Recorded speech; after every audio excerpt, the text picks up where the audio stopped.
This is the Level Up Podcast. I'm your host, Martin Sully, a brand strategist, designer, and founder of Snapper Studio. And I'm on a mission to help you gain clarity and confidence in your brand. I'll arm you with bite-sized tips and introduce you to friends of the show who are taking their brand to the next level. Welcome back. We have a very different type of podcast today. We're going global as well, so that'll be fun. And when I put forward the idea of making a bit of a different episode, today's guest came up with a really cool idea. But before I tell you what we're doing, I just want to unpack a bit of Joe's background. So first, Joe, your LinkedIn bio is one of the best I've read. It's you're super clear on exactly who your audience is. You pinpoint all the the frustrations of the customers. Those genuine sort of pain points that you would get, and then you just give them this really simple solution, and basically try and help them out. I'm just going to read a couple of extracts. So as the founder of your consultancy, buck stops with you. That means doing the work, wearing many hats, filling new biz pipeline, fitting in family, friends, and fun, dodging shiny object syndrome, feeding the hungry content monster. Your head hits the pillow at the end of the day. Work never stops. All those epiphanies and ideas fly around inside. The next morning, they're gone. You're back into the fray. More work to do, more opportunities to hunt, more content to create to stay relevant. It feels like everywhere you look, someone's creating more, better, faster content. If only you could get help. Turns out you can. You need a thought partner. So welcome, Joe. Very interesting feeling having my LinkedIn bio read back to me. But I guess I'd work with me, I hope. Yes. So you just work with LinkedIn, is that right? LinkedIn is my thing for now. Yeah. Basically, I live and breathe LinkedIn. It's where I kind of position myself and how I market myself. I do have a podcast, which is kind of in a little bit of pause in between seasons at the moment.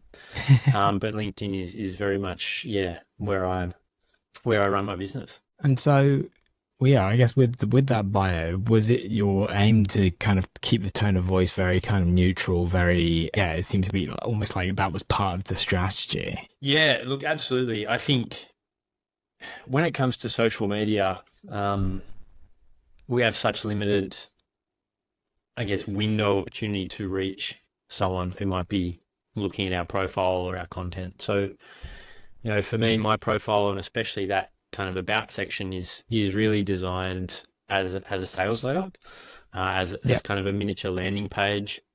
It's obviously there 24/7, available for people to kind of stumble across and hopefully kind of move closer towards understanding me and the services I offer and who I work with. So I have put a lot into really refining that and making it punchy and tell, I guess, a compelling story for the right audience. Yeah. Well, that makes sense. The one thing that interested me, and obviously, having a look at it through your profile, is sort of getting an understanding of, your background, like where you kind of, how you came to sort of this, junction, where you're currently at. Yeah. Look, this is something I've been reflecting on for a while, and I've realized, I'm 35 now, so it actually becomes harder and harder to kind of tell the story the longer you go on and progress through the world of work. I feel that. Yeah. I guess, to sort of sum it up, really, I think I've always been someone who's quite opportunistic and quite resourceful. And I'm a curious mind. So I've sort of, I studied civil engineering and economics at university because I had the marks to do it and friends were doing it. I went and worked in that field for a little while and realized it wasn't my thing. An opportunity came up to go and play cricket overseas. So I took that. that then kind of fueled a quest for a few years to really, it's that age old advice of, what are you passionate about? Go and work in your passion. And so, Yeah. sport was very much that thing for me. So probably a period of 6 or 7 years was all around breaking into the world of sport as kind of the business world of sport, I guess. So Mm. had some great roles in some of the biggest sporting events in the world. I was at Wimbledon. I worked on a Rugby World Cup. I was at Lord's Cricket Ground for an Ashes summer. And then, spent a few years in a big sports sponsorship and marketing agency. And really for a while there, like that was very much my world revolved around sport, and the business of sport. And that kept that kind of curious mind occupied for a while. But look, life changes and evolves, and started a family, got married, settled down, and Yep. priorities change really. And I've just always, I guess, followed my nose. Like I've kind of never been one to really plan too far ahead. The more I go through life, the more I realize that's quite hard to do. And the more you plan, potentially the more disappointed you're going to be, or the less you really can control. And so I guess look to where I am now, again, very opportunistically kind of wanted to build backwards from, I guess, what my wife and I wanted for us and for our family, what our values were and the lifestyle that we wanted to lead. And so you mentioned we're going global. I think it's quite funny. We've got, an English guy sitting in Australia and I'm an Aussie in France having a chat. And, so we've got this kind of dual heritage, I guess, this French and Aussie heritage. Yeah. And we want to make the most of that for our kids, like while they're young, before school starts. We want to help them experience both cultures. So and I get that entirely. And those values of what you hold close to yourself. One of the reasons we moved to Australia was just to give our kids that, we didn't have kids at the time, but we wanted to give them the best kind of opportunity to live that sort of slightly outdoor life. And and we've said, if it gets to the point where they want to head back when they're older and they want to go and explore and do that, you can't hold them back. You just be like, yeah, go for it. We did it. Yeah. I think who knows what's going to be happening in the next 15, 20 years with air travel and things. It's yeah, absolutely. So I guess like the common thread running through everything for me has just been really being open to opportunities. There's a lot of privilege and I guess luck and good fortune as well that's allowed me to feel comfortable enough to take chances and opportunities and kind of always have some form of safety net, I guess. Which I know that a lot of people don't have or aren't as fortunate to have in their lives either. But as soon as you have an opportunity, I'm always about seeing what we can do to explore it, and see what comes of it, I guess. So that's led to a very kind of winding career and life journey, I guess. it adds color. Yeah, For sure. absolutely. There's never a dull moment. I think if anything, we struggle the most with just settling into a rhythm, and being in one place and doing one thing at one time. Yeah, I can see that. So I guess the next thing to have a chat about is, I noticed in my research that you regularly post t-shirts, post videos with yourself wearing a black t-shirt, and it has the phrase "it is what it is" on it. Yeah. I was just, because I saw it a few times, and obviously you've got it on now. But I was like, okay, so it's a fairly common phrase, and my brother-in-law, who's married an Aussie, he uses it a lot as well.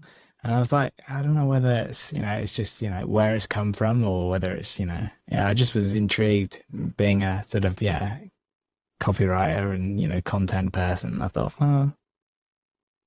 let's get into it.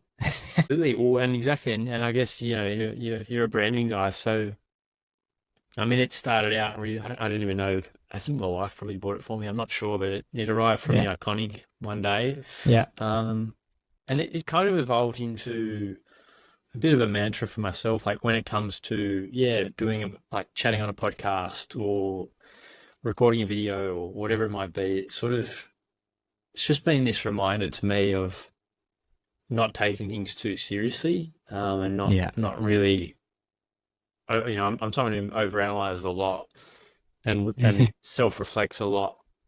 And Yeah. so it's kind of just a little reminder for me to just go with the flow, I guess, and whatever Yeah. happens, happens. And then I Yeah. think, actually on one of my kind of chats for a podcast, Carly Lyon, who's a branding expert, she noticed it as well. We had a bit of a chat about it, and I kind of realized that it is part of, I guess, my brand and my ethos and my approach to life. Yeah. And so why not kind of make that part of my visual identity, I guess. Yeah. I think the challenge comes when like I have to do something in person because I always forget to wash it. I'm always wearing it, so it's Yeah, sometimes doesn't smell the best. But you're gonna have to get a few copies of it. Made yeah, I up. actually had a browse recently, and I don't think it's valid anymore. So I'm just what I'm going to do. What I'm going to do there. I might have to start making my own. But Yeah, I well think you spotted. will. I'm glad you noticed it. Like for me, that's a real sign of someone who is into their branding.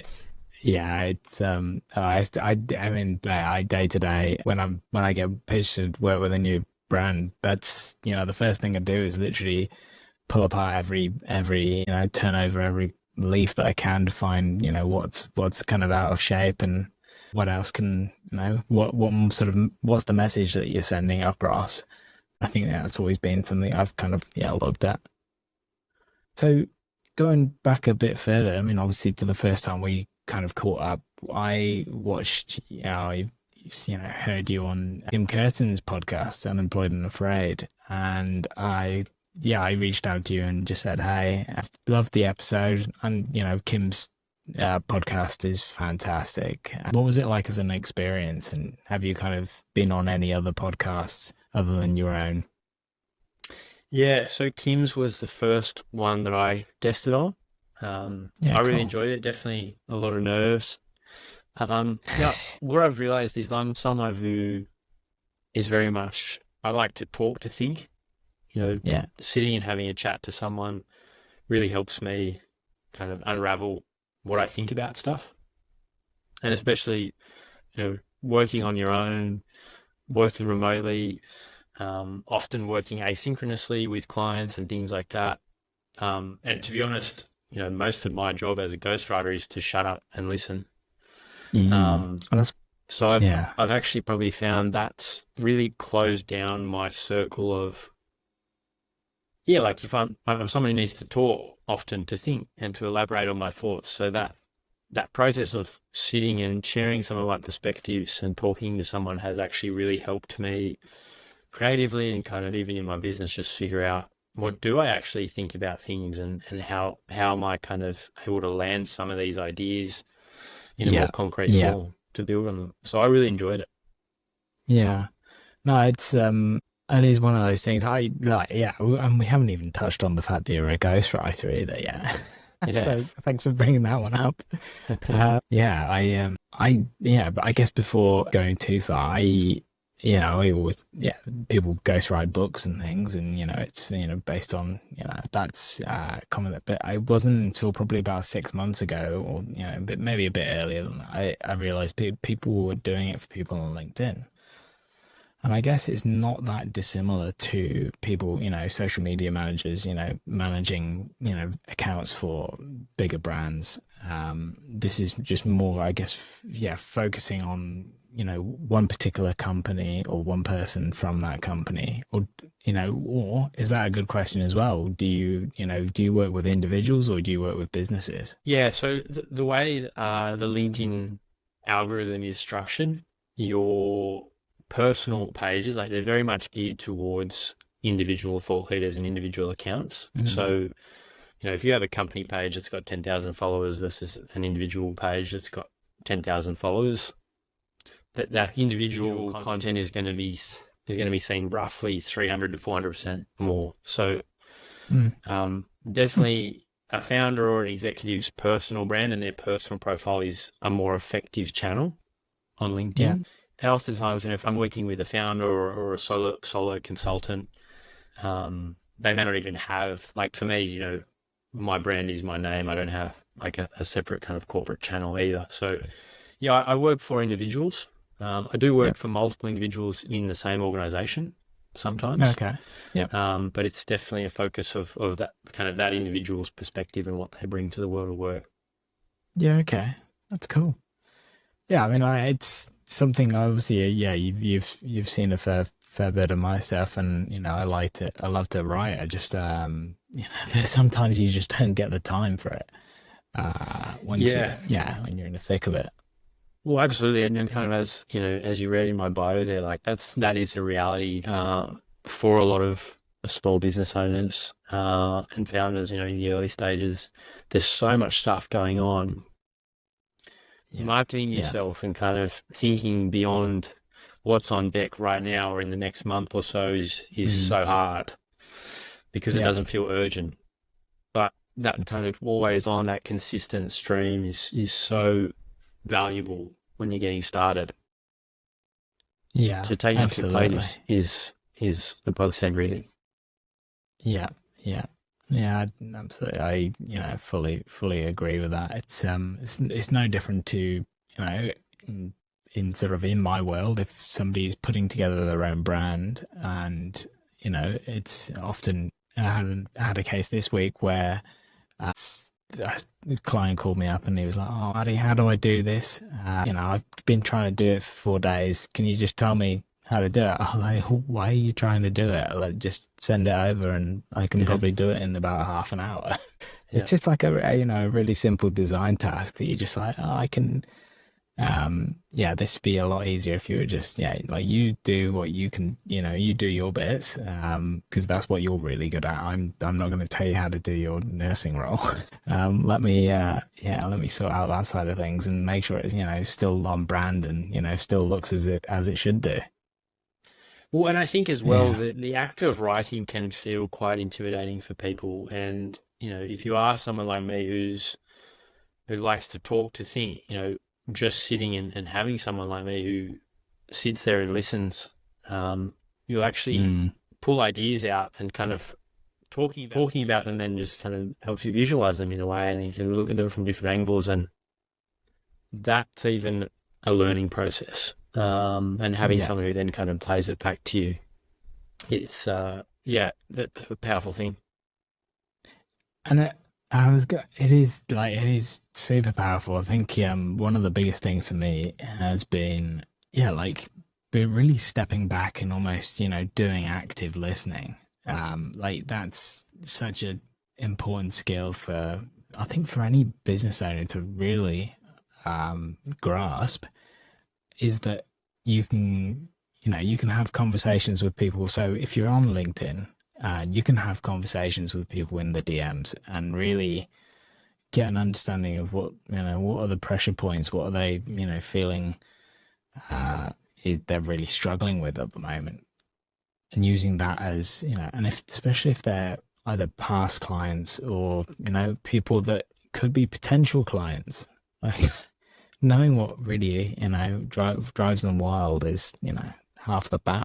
Absolutely, yeah. So really, all of my work revolves around listening, and so it's either listening to my client, talking about kind of their customers, or I do actually offer a service where I will interview the client's customer. So I've got a playbook that I run through to really surface what are those real pain points, what are the true reasons that they buy from you or that they work with my client, because it's often interesting.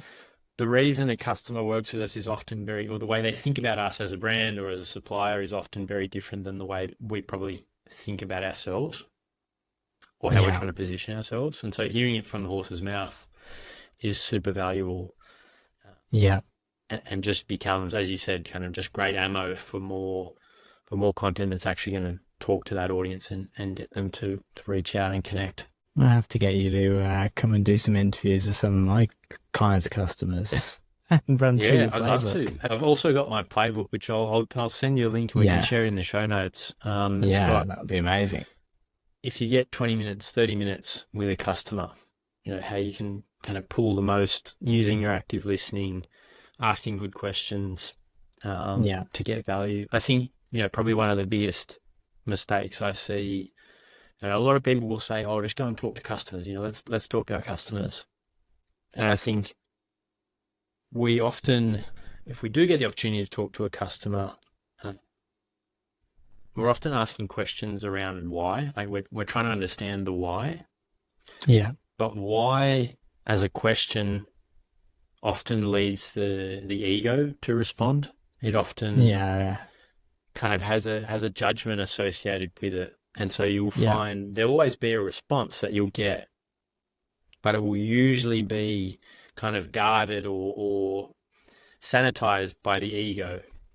Yeah. And so Yeah. really for me, like a good interview with a customer is very much following the concrete stuff, the what, the how, the when, and moving that kind of judgment element away from it. Yeah. It's interesting you say that. I've always thought, and you'll know this, oh, everybody knows, pretty much everybody knows the Simon Sinek book, Start With Why. And I have a few gripes with that book because for me, it's always been, we'll start with the customer's problem first. And then, like the why can come later.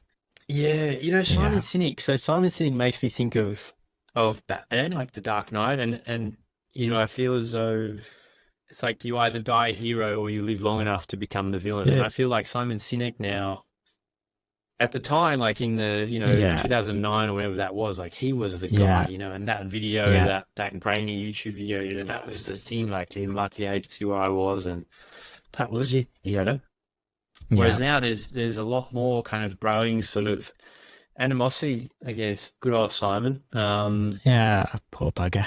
And yeah, exactly. Because I think super charismatic speaker, and I, Yeah. from what I know of him and kind of his story, I appreciate what he's done, but I agree there's definitely some gaps in that kind of model. But again, if you sat in front of a customer and just said, "Why did you buy from us?" That's probably not going to give you a concrete, actionable insight you can really use for your marketing or your messaging. Yeah. Yeah. Very true. I suppose, yeah, like, all of the industries evolve. I mean, back a couple of 100 years ago, branding was, cattle and, slaves and like, so really it's come a long way. And yeah, every industry is going through that sort of flux as well. Currently with the introduction of AI and some of the things around that. Is there something that you've kind of got involved with, or are you use in a capacity? Yeah, absolutely. ChatGPT is there on my favorite star. But where I really use it is a little bit of research, although you have to be super careful with that because it can be so aggressively and confidently wrong. Yeah. When it comes to research. So Yeah. there's a lot of watch out to that. I think where I use it a lot is you're getting your aim in new perspective. So Yeah. just kind of imagine you were a B2B copywriter working in Yeah. a SaaS business or whatever. What might be 10 Yeah. things that you would say? So I Yeah. kind of use it that way. I don't use it to kind of create content. Yeah. Yeah. Because it's just never even close really to what you're trying to do. And from a tone of voice point of view, it's never really Yeah. able to do that. But so I dabble with it, and I'm aware that it's part of the game now, I think. Yeah. What about yourself? Yeah. Well, it's similar. Use it for more. More of a brainstorming. Really, just kind of ideation. Somebody asked me if I can put together taglines with with just go on AI, just go on ChatGPT. I was like, yeah, look, I'll give it a go and we'll see what it can spit out. So fed it as much data as like I can physically give it. Told it all about the brand that I was putting together, and just the things that came out were just kind of like, yeah, none of them hit the mark. There wasn't Yeah. enough emotion in there. There wasn't enough, there wasn't, it just didn't work. So we just kind of parked it and I went off and, wrote something anyway. But yeah, it just sort of made me think it's great for, I wanted it to. I'm doing a talk next month, and I wanted to I had a rough idea of what I wanted to do, and it just kind of gave me a bit of a basic structure of how I can structure it. And I'm like, that's perfect. I don't need it to write the talk. It's going to be me. But it just a bit of an idea around what topics to cover, and how to structure was, perfect. Yeah, really useful as a brainstorming tool. The way I look at it now, like especially as a writer, like as someone whose job is to write for other people, is it a tool that is serving me as a writer, or is it actually serving my audience to use it? And the reality is it's there ideally to make my life easier. And but it's not kind of providing better content for the audience. So I think it's just having that lens to it of how you can use it as a support for yourself, but then realizing that ultimately your audience needs your input. That's what's going to benefit them the most. Yeah, because I mean, the big thing is that Chat GPT or any of the other language models, they don't know your particular experience in that sort of field, so can't add your personality to it, which is, unless Absolutely. you can custom make a GPT profile, but even then I imagine it's not going to reflect on things that happened yesterday, or yeah. Yeah, absolutely. And, I think as well for me, like what I've found about the act of writing, similar to talking about stuff, the act of writing is another great way to realize what you actually think about something. Mm-hmm. And it helps you Yeah. articulate, and it reinforces that learning and thinking. And so if you outsource that and try and get the computer to tell you what you think or what you should think about something, you're skipping that step. You're not actually consolidating all that learning. So when someone does bump into you in the street, or picks up the phone and calls you and asks you for something, you haven't necessarily, done that step of articulating what you really think. Yeah. Yeah, nice. So, let's get into, you've, obviously recently moved back to France. You were there for a short period before, and it looks like you're in like a little village on the border of France and Spain, like right at the top of the Pyrenees. Yeah, I just wanted to sort of, I would say where you were, but I have no idea how to actually say it. So Yeah, I decided to stick away from that. it's a funny it's a village called Urlin, it's in Basque Country, which is Yeah. the southwest part of France. It's a lot of people will probably be aware of Biarritz. So it's about half an hour kind of further south of Biarritz. We're literally about Yeah. 15 minutes away from Spain on the coast. Yeah. Beautiful part of the world. Not dissimilar to the east coast of Australia in terms of you've got plenty of surf spots, great Yeah. beaches. The food's Yeah. definitely a little bit different, but Yeah. it's a beautiful part of the world. Yeah. And you're adapting well, and everything's getting used to life. Yeah. Look, as you mentioned, so we have done this before. So we spent most of 2022 living here. So when my wife was Yeah. pregnant with our second child, our son, Max, we made the move over for her to give birth here. So our son was born in Bayonne, and we spent 9 months of 2022 living here and just getting used to life as a family of four. So from that perspective, we kind of knew what we were getting into. We know the area, we know the Yeah. village, and we've got my wife's family here as well, and cousins. So we're well supported and surrounded. And from that perspective as well, it's a relatively easy move. Like there's an apartment here that we're moving into, we've moved into. So we didn't have to find a lease and find furniture and all that kind of stuff. But it's definitely a big adjustment. We've got a 4-year-old and a 2-year-old, and so our 4-year-old. So we're in Basque Country, and Yeah. if you didn't know, Basque kind of as a culture, it has its own language.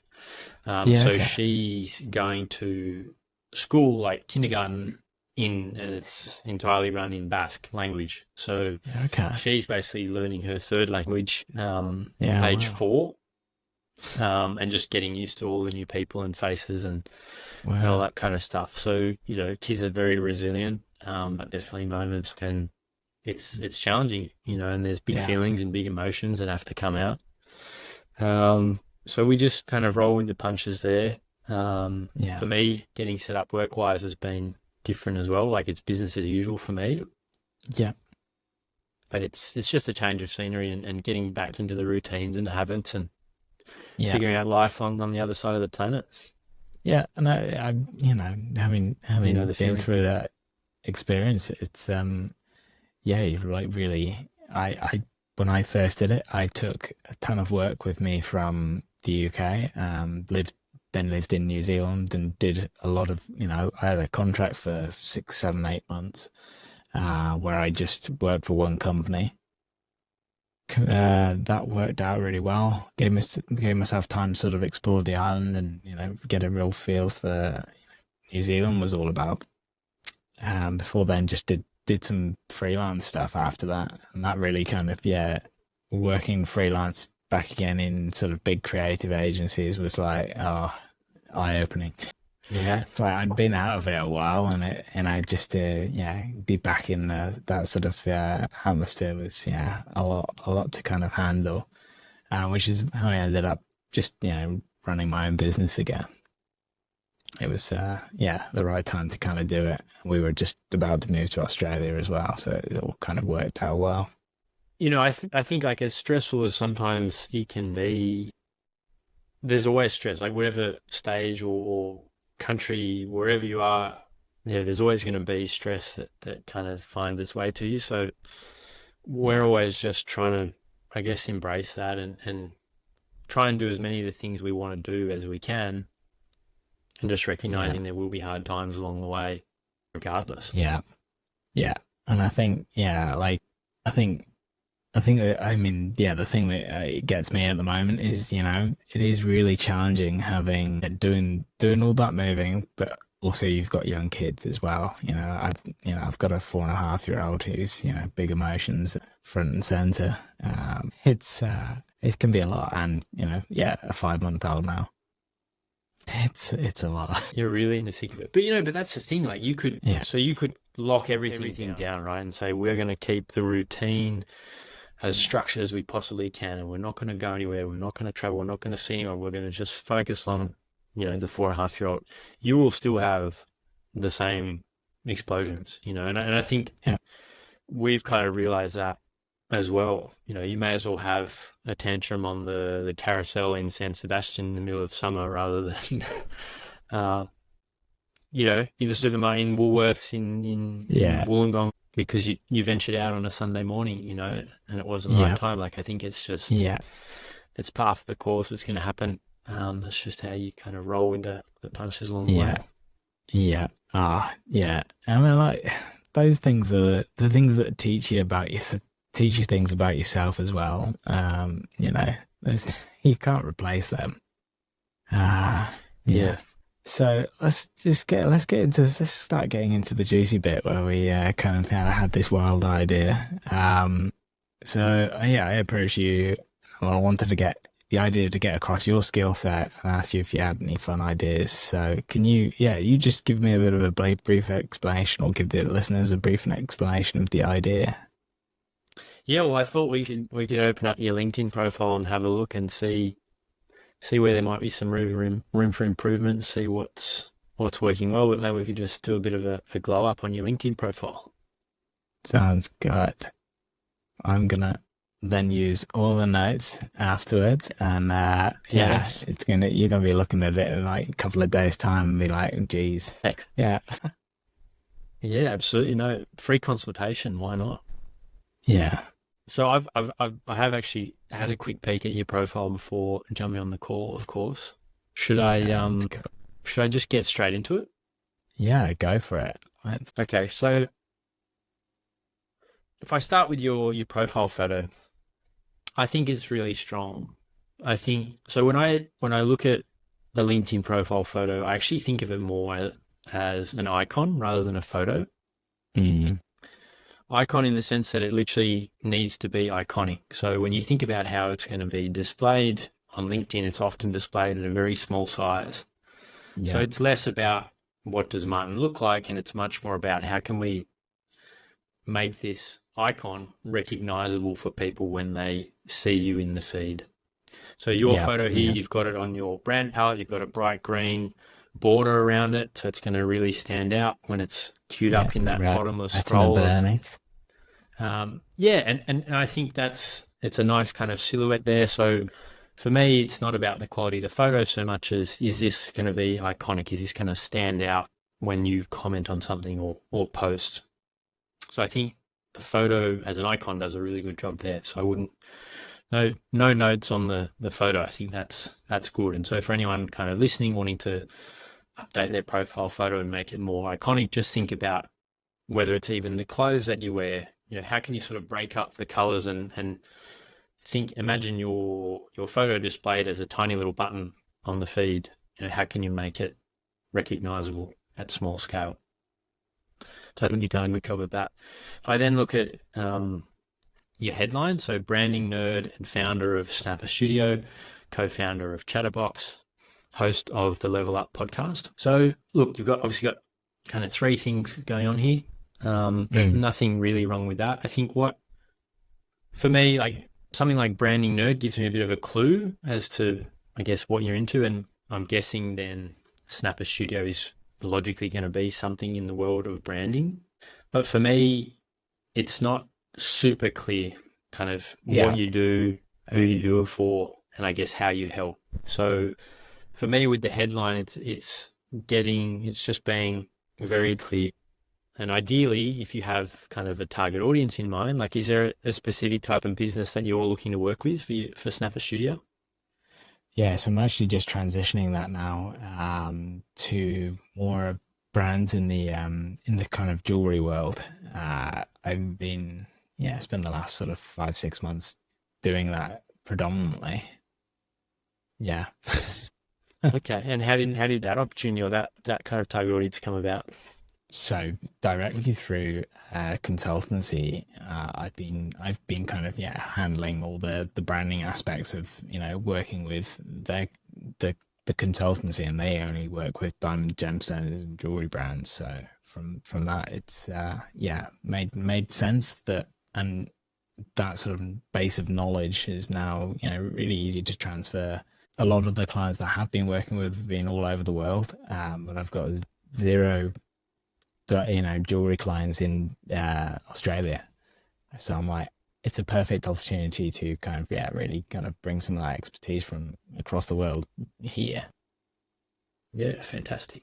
So I think often when it comes to writing and things, we're trying to come up with this kind of witty, super clever sort of tagline or headline. But if in doubt, I would just be really, helping Australian jewelry brands get noticed, or, whatever that kind of value prop is, whatever the target audience is, just making that as clear as you possibly can. And potentially just honing on this. So when I see co-founder of Chatterbox, it's a little bit intriguing. Like at one level, I'm kind of wanting to know, I wonder what Chatterbox is. But if we think about, again, kind of the audience and in context of LinkedIn and social media, flying past your post or your comment, do I have the time to kind of reflect and then dive in at that moment? Or is it just a bit unclear, a bit confusing, and I just keep going? Yeah. Fair enough. So I think my overall guidance would be, if there's kind of one focus thing for you, if that's Australian jewelry bands, hone in on that, call it out, and make it really clear. When I look at your banner, I like the palette, and it's obviously on brand. You've got your company logo there and all that kind of thing.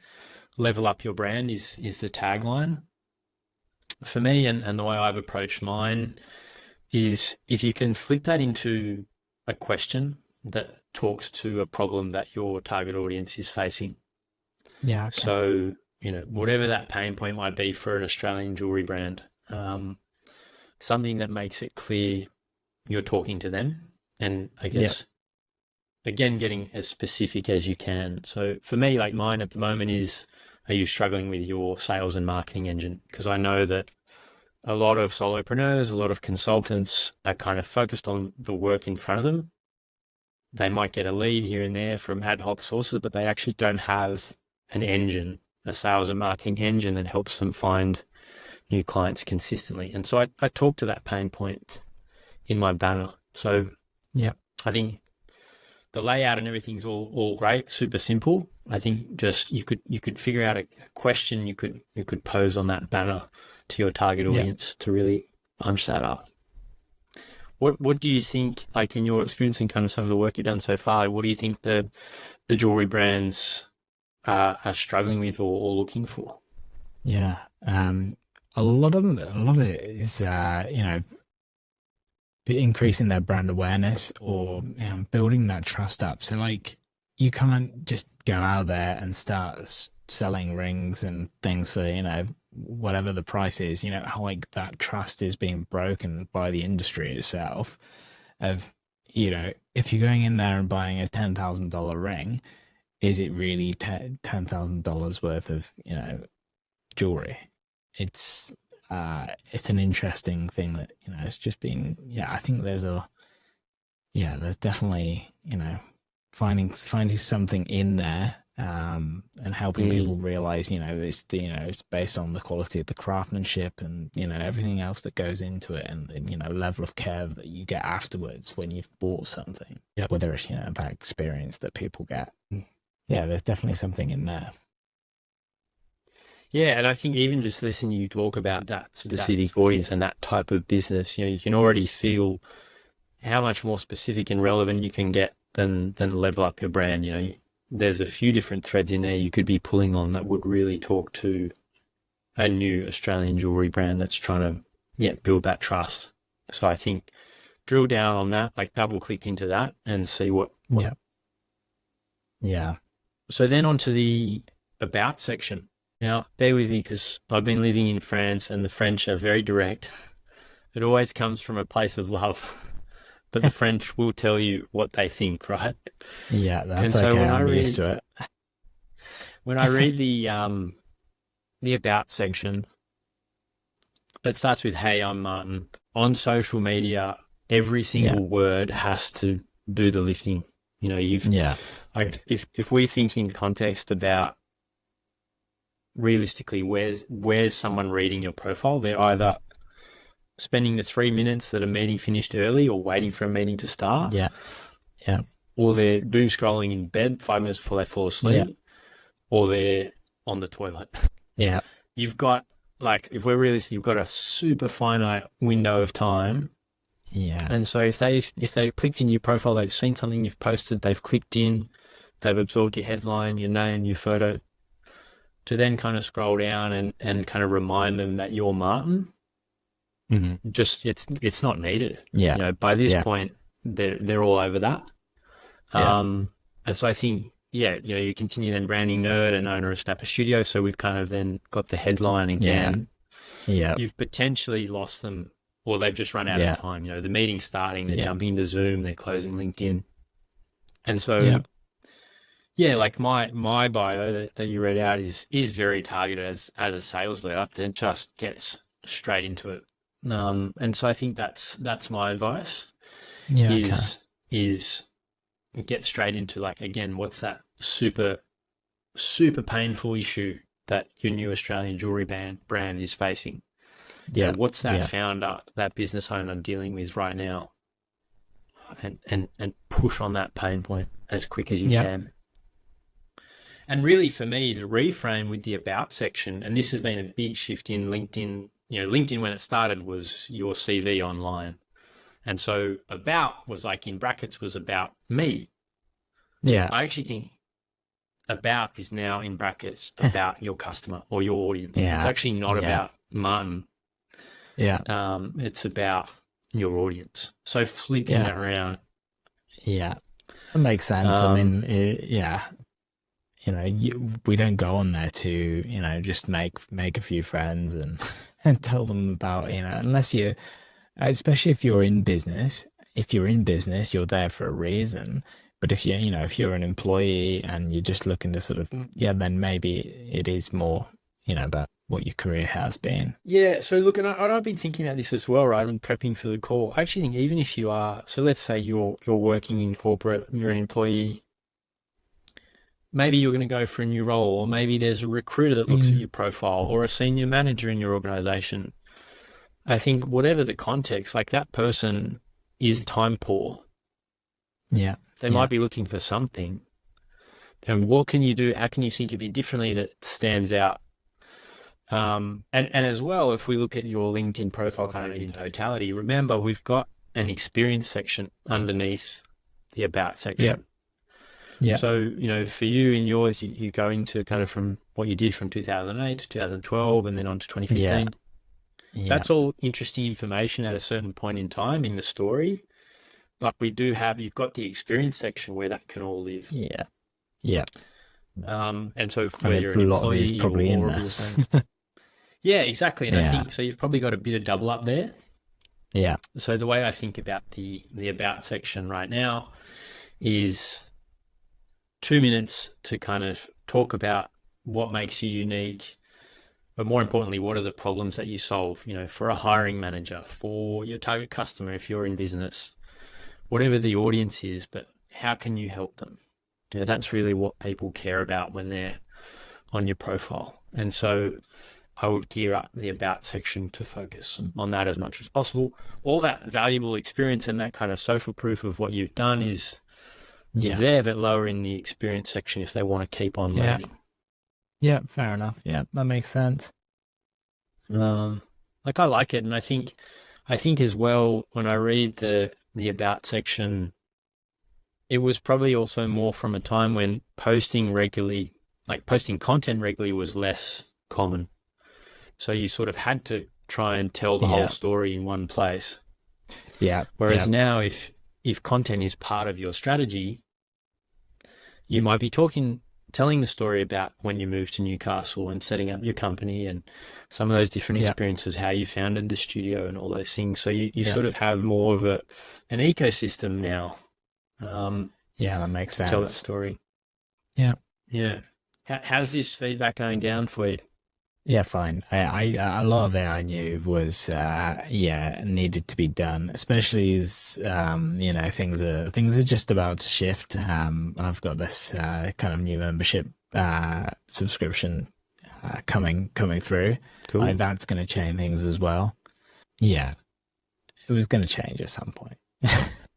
Yeah, absolutely. No, and I think that's the thing as well. Like we do get, like we were talking before we kind of came on air, we do get caught up in doing all the work for clients. I often feel like the chef that feeds himself baked beans on toast for dinner because you get so focused on feeding everyone else by the end of the week. Looking at your own LinkedIn profile and tidying up is just the last thing you want to be doing. So completely get that. I think especially because it kind of feels like a fairly big job in some respects of we'll get around to it. Definitely one of those things you feel as though you can just come to it later. One thing that kind of helps me push into action with, and obviously this is my bread and butter, right? It's very much my shop window, so I need to make sure that it's on point. But if you kind of have a peek at how many people are looking at your profile each month, like as a business owner, thinking about, you know, trying to find new leads or prospects, like that can be quite a compelling number to say, hang on a second, you know, if I'm telling 30 people a month the wrong story, or I'm losing the attention of X people per month, you know, what does that opportunity cost me? Yeah, interesting. That's something that's kind of spurred me into action. You know, you're kind of just handing out an old CV to a bunch of people every single day without even necessarily realizing. So it's interesting, isn't it? I mean, I don't know what's the norm of profile views. I mean, you know, what would that sort of statistic be? Look, depends so much on so many different factors. If you're creating content regularly, then you obviously get that number right up. If you're not, if you're relatively dormant, then it's going to be relatively low. But you know, there will be a group of people that are looking at your profile on a regular basis. Mm. One thing I did want to say in your kind of activity section here, I noticed you've pinned a document to steal your secret Yeah. sauce, a carousel that you've Yeah. done, and I think that's a really good idea. So that's something that's kind of giving a bit of, I think of it as showing clients onto the factory floor, showing Yeah. them a little bit Yeah. about what your process looks like, how the sausage is made. And so I Yeah. think a document like that is a good asset. You've obviously spent some time Yeah. building that asset. So Yeah. hearing that is valuable. How is that at Carousel? Does that help you as a bit of a sales and marketing asset? Uh, I don't know whether, I mean, I've only just recently pinned them, but I thought I saw somebody else do them and I was like, I didn't know you could even do that. I think that's it's a really cool feature just to be able to, yeah, kind of give people a bit of an understanding of, what your thoughts are around branding and some of the things that you can do, like the secret sauce recipe, you can is around scent branding, and scent branding is like relatively unused concept. Like we all know, companies like Subway, like they pump out smell left, right, and center. Like like from 50, 60 meters away that you're going to be walking past a Subway soon. It's kind of like that unmistakable kind of, I don't want to say stench, but yeah, it gives you a bit of an Yep. idea of what you can do. It's really, yeah, like there's so much you can do with it. But yeah, when I saw it, you could pin them. I was like, yeah, that's a cool idea. I like that. I think that'd be good.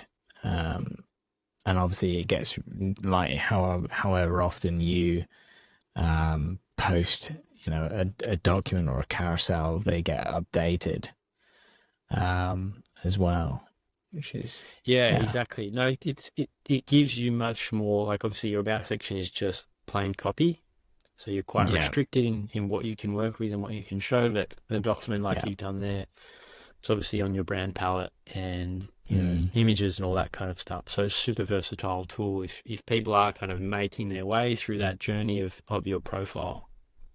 I think that's a really good asset to have. So Yeah. overall, I think the visual ID in it and everything is strong and memorable. I think you could tweak a few things to just really make it jump out for your target audience and really revolve it around the audience rather than about kind of you and the studio and Yeah. make it much more about them and their issues and how you help them with those.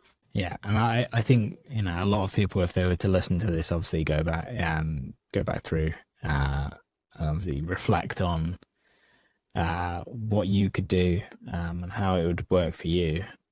I think there's a lot in there to, kind of unpack and, say, There is. okay, is my icon and my header, are they enough? Is my headline doing enough, for me? Yeah. Awesome. Thanks, Joe. I truly appreciate that. Uh, No worries at all. yeah, That was actually quite fun for me to go through yeah. and Look, talk out loud as well. yeah, I think those things are great. Auditing somebody, if that's something you regularly do, like this will get cut up and you can point out, if you need clips and things, and great, use it as a sales tool. Yeah, absolutely. Well, I think as well, even in kind of just getting ready for this, I think I'll need to take all my thoughts there and actually pop this onto a playbook, onto a cheat sheet Yeah, yeah. as just a handout that I can use to share. Yeah, and you use Notion, don't you? Because you've sent me one of your Blaze books before. Yeah, Super, like really good tool. yeah. You I'm know, a big fan and of you Notion. can, Yeah, and you can brand it up and make it look like you. yeah, Is there anything absolutely. I was going to say before you go? And I typically sort of ask everyone is there a particular topic you want a sort of better understanding of in and around branding? Yeah. Look, I think so. The thing that's interesting for me is almost the hierarchy of these ideas, like marketing, branding, communications, how they all kind of sit together.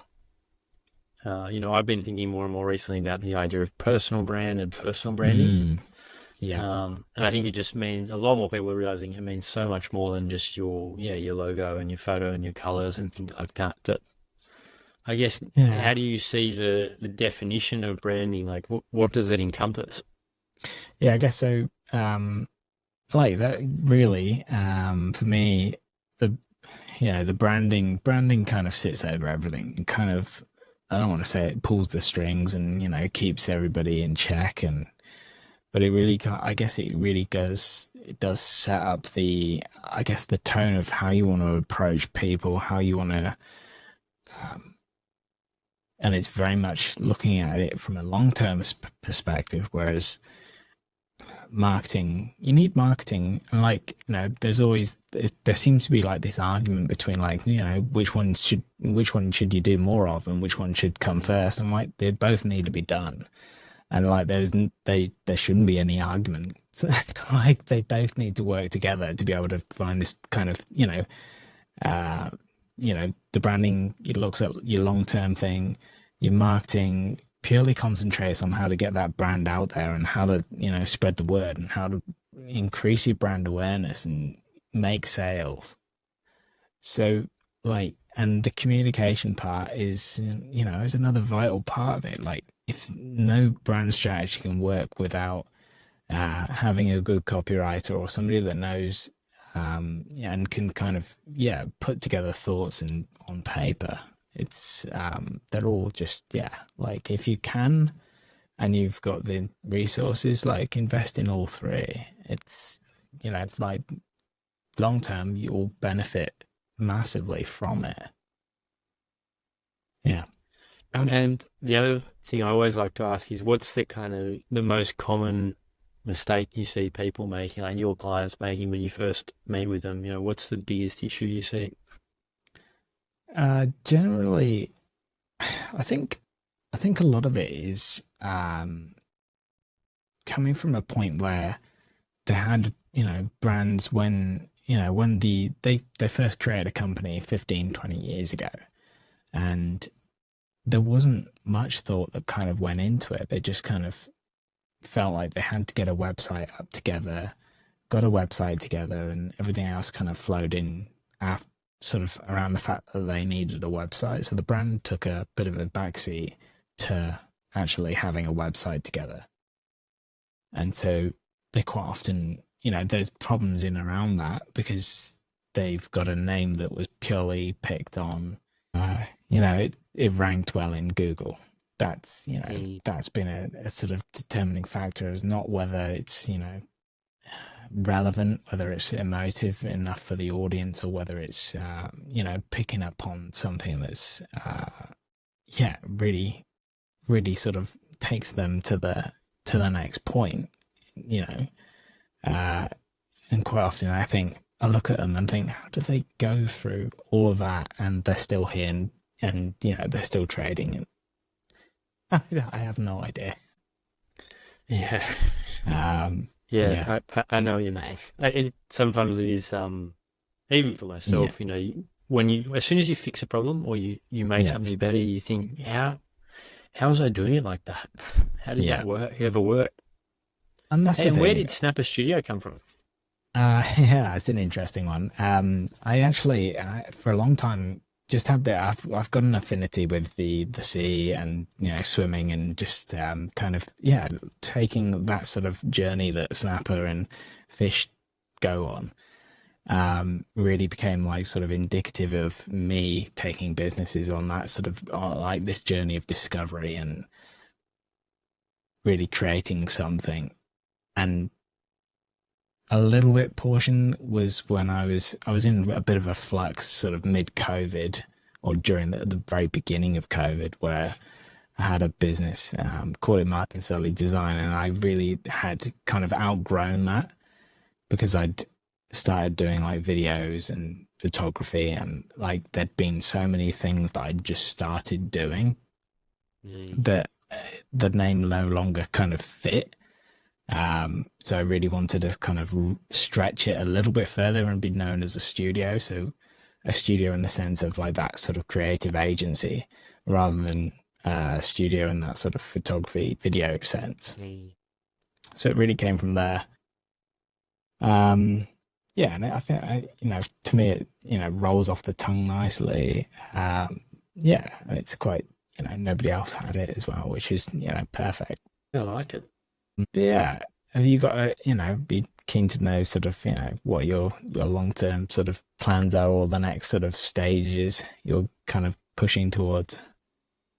Yeah. So for me, ghostwriting, copywriting, any kind of content creation is a very hands-on exercise. So I'm trying to diversify and kind of expand my business model to have some offerings that I can develop and kind of package up once and then sell multiple times, like a more repeatable, kind of scalable model. So, at the moment, I'm building out some workshops that I'm testing and piloting with my audience for free.